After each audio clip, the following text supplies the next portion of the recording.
This is a course for teachers on how to create websites using MySchoolDesk. This was originally created using a video conference with participants. So good afternoon, everybody, and we are talking about MySchoolDesk today, and which is the TUSD option for people for web pages. It is not required for people to use this; it's just an option. Please note, some principals require teachers to maintain a class website.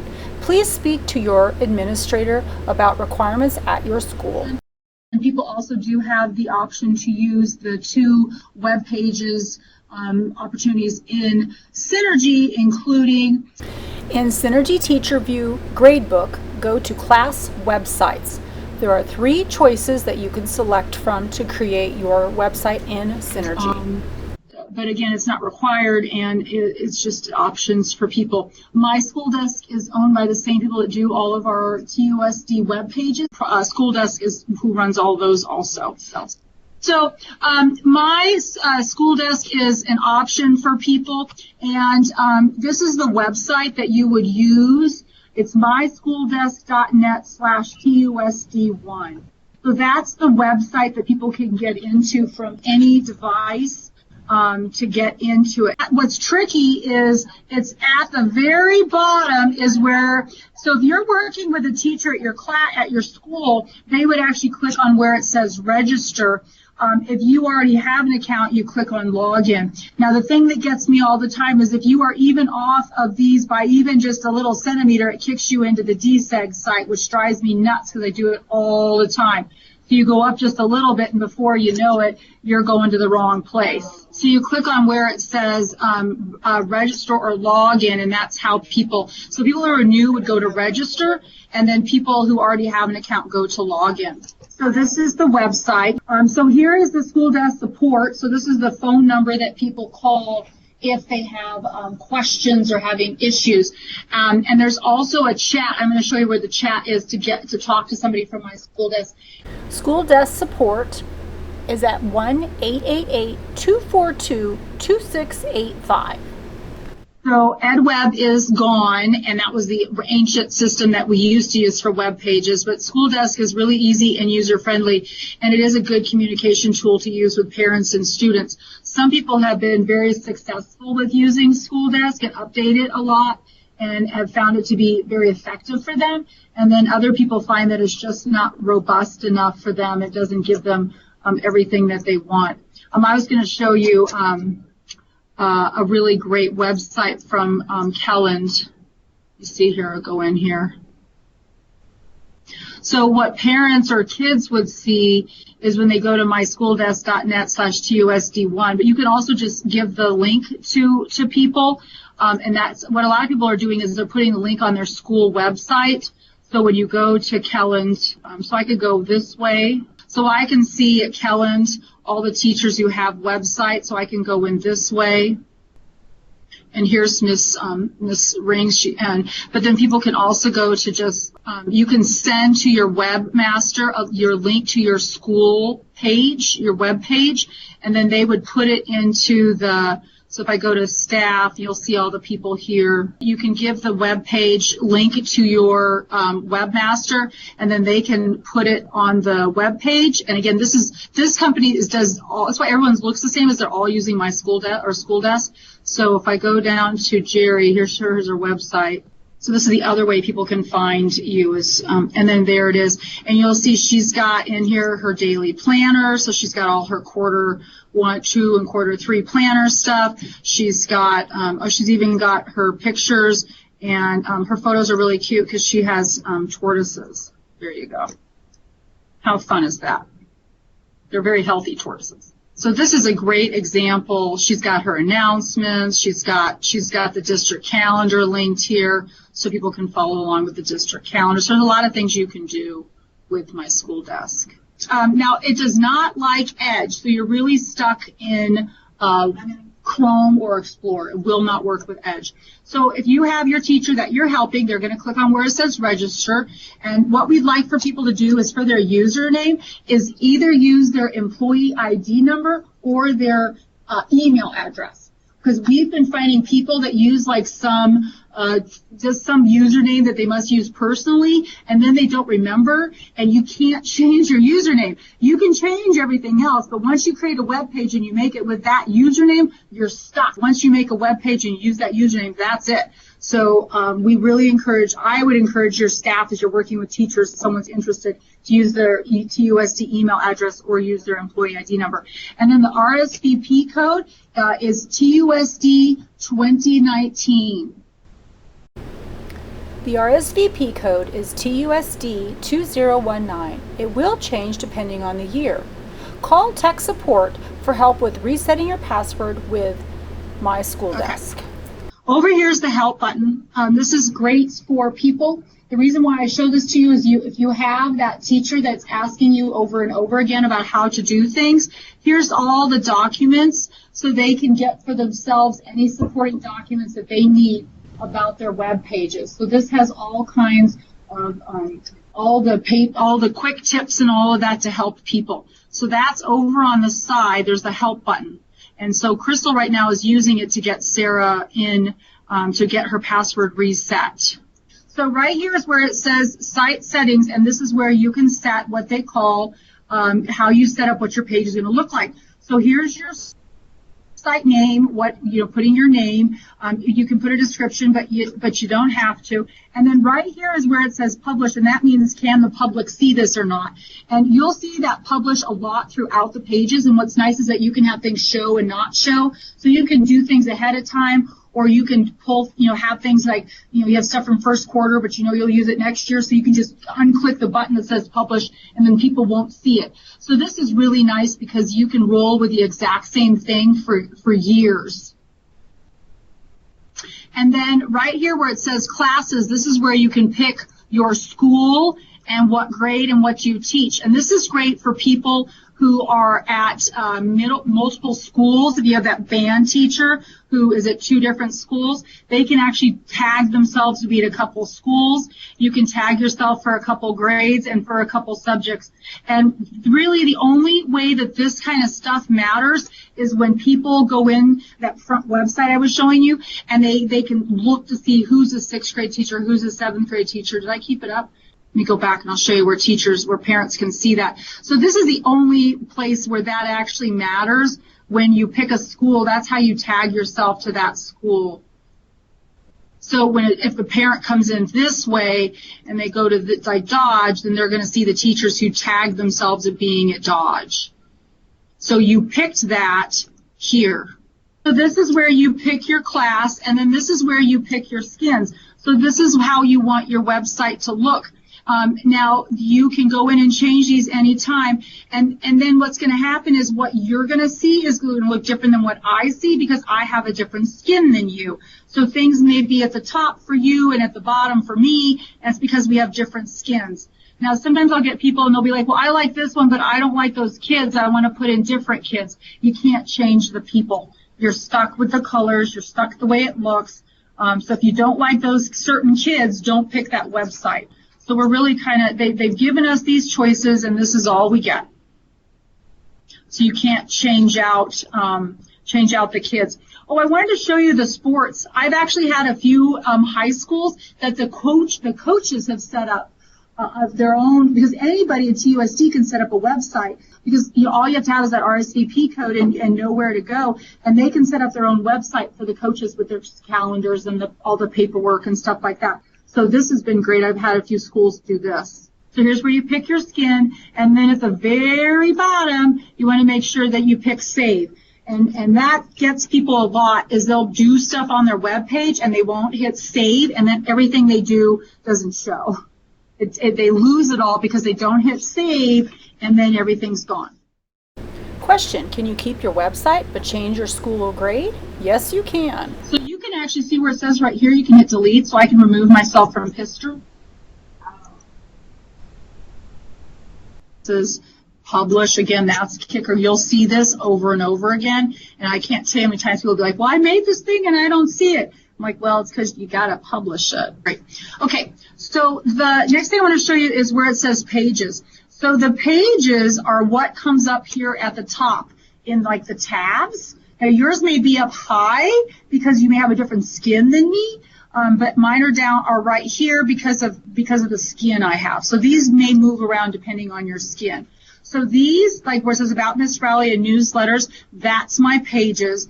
And then the modules are what goes inside of the pages. So if you think about like a file drawer or file cabinet, the pages would be the drawers, and the modules are what go inside. So I'm gonna set up a new page.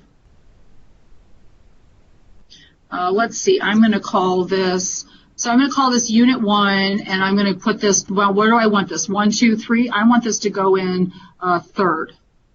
Hit the Save button and close, and see there it is right there. Now if it doesn't show up for you right away, hit that F5 at the top and that will refresh and we'll pull it up. So for you, if you want to get rid of everything, like, okay, I don't want newsletters, I'm going to click on that pencil, and actually a choice I'm going to have is going to say delete. I'm actually under modules. So here's newsletters. The pencil is where you go to edit everything. And when I go there, I hit delete, and now it's going to be gone. So I'm going to get rid of where it says newsletters. So are you sure? Yep. And now I'm going to hit F5, and newsletters will be gone. Now look, it's telling me it's hidden because I didn't hit that publish box. I go back to the pencil, you'll see there I didn't say display page, and so that's why it's not being seen. So now I'm in Unit 1. This is blue, so I know this is what I'm working in. So now I'm going to add a module. So this module is going to go under Unit 1 because that's what I have highlighted. If I want to add a module to All About Me, I would click on All About Me, and then I would click on Add Module. So whatever you click here and it's highlighted, when I add module, it's going to go underneath that.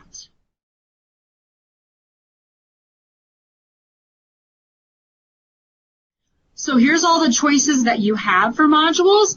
Personally, my favorite is the text box.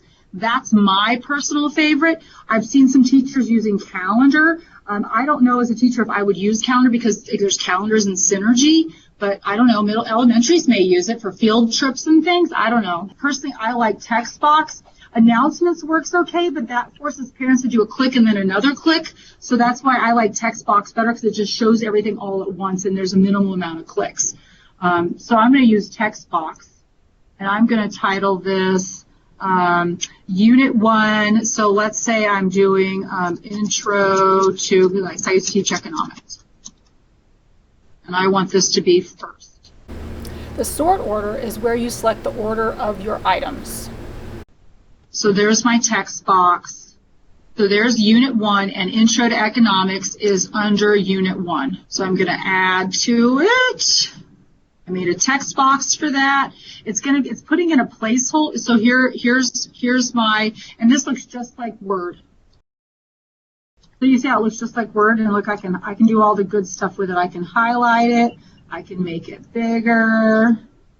I can make it a different color. I can make it in the middle. So it looks a lot like Word. I can put a link.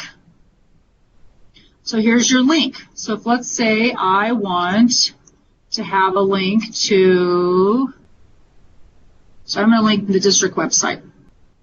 So here's I'm going to copy that. So I did Control-C for copy. I'm going to come in here. I can do a link. Now here's where it gets people. So this is really important here, Cindy and Sarah. So I'm doing a link. It automatically puts in there HTTP. So what I did a couple times is I just went paste, and then I told it to save, and then it was broken. It was a broken link. Well, it's because I didn't realize it was putting HTTP twice. Oh yeah, you got to make sure you take that out. I can have a link. All TUSD websites must comply with ADA regulations. When providing links to web pages, teachers must give the name of the website or a description of the website. Cool. So to add a page is add module here, Sarah. Now make sure though that you're right. You have where you want that page to go. So see, mine is blue right here where it says Unit 1. So if I go to add module, we'll put it there under Unit 1. But if I go here and I'm like, oh, I want then we'll go under that. So see, you have to highlight where you want that page. Now you can also put in images.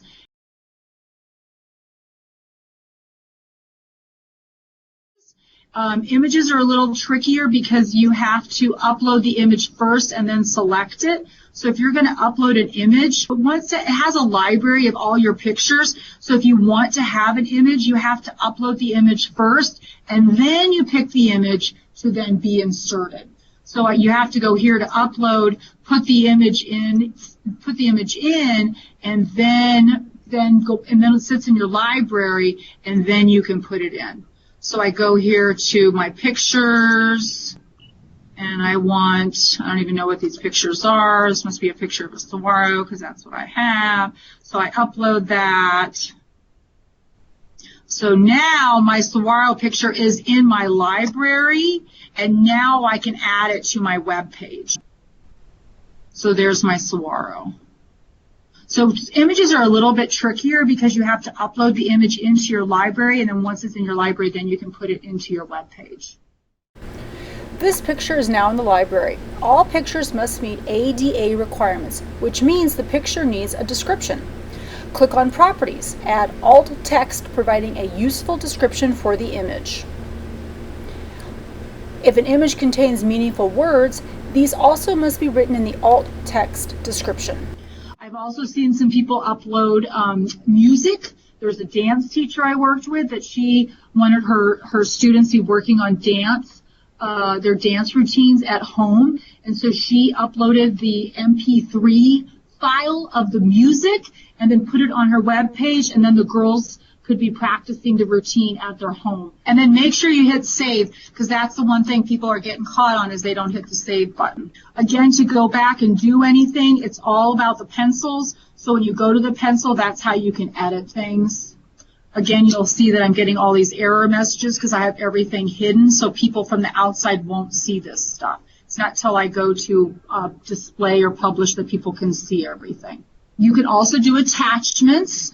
And just a reminder on attachments that here's the attachments. Make sure you attach things that are PDFs so that kids can't change things. I also know of a teacher who said on her syllabus, I don't accept late work, and the kids wiped out don't and put in do. But there it was because she didn't PDF it and protect it. PDFs are the same thing. You upload the PDF, it sits in your library, and then you can choose it. You must upload the PDF first, then select it in the Document Manager. To be ADA compliant, you cannot post scanned documents. Scanning documents turns them into images. They must be scanned as print to PDF or save as PDF. But again, I was telling you the cool thing with this stuff is you can roll with this stuff from year to year, because it's all about the displaying and if you want it to be showing or not. So you can decide if you want people to see things. You can have the same stuff showing up. Play with, is it up or is it open or closed by doing the display box. You could do things ahead of time. Sometimes pictures will come in to storage, so you can play with the size of the picture. I know that you can, when you come in here, you kind of just have to play with things to see how it works, but you can play with the picture size. I did a right click and I got properties, and now I can play with the sizes. So when I went into properties, I have it set to this, but I want them to move together at the same time, so I'm going to close the link, and now when I change one, it will change the other. Under Properties, adjust the picture size, but close the little link so the width and height change proportionally. With alt text, you might see that. That is to help people be able to see what things look like when they use the tools that they have in their computer. They don't have to see the picture, but they know there is a picture there, and it's a picture of a cactus. Just a reminder that anything you do on MySchoolDesk can be seen by the public. So just know that if you put pictures of kids, you want to be careful, because anybody can go and look at the pictures and can see things like where you're going and things like that. So just remember, Synergy is more protected. So Synergy may be better for some people depending on what they do. It's all about organization, and it's really just people playing with it to see what works for them. And there is that help button over here if people need help. The Help button is on the middle right side of the web page. Again, just a reminder, they want to be in Chrome or Explorer. Edge does not work for this. To log out, it's at the very bottom. The Communications Department recommends these best practices. Write in clear, easy to understand language. Update important information when needed. Remember your audience. Make a good impression. And observe copyright. The Communication Department has provided these 5 quick tips on accessibility. Use descriptive and useful alt tags for images. Don't post scanned documents. Use meaningful links. Use closed captions for videos. And no animated GIFs. Thanks for watching.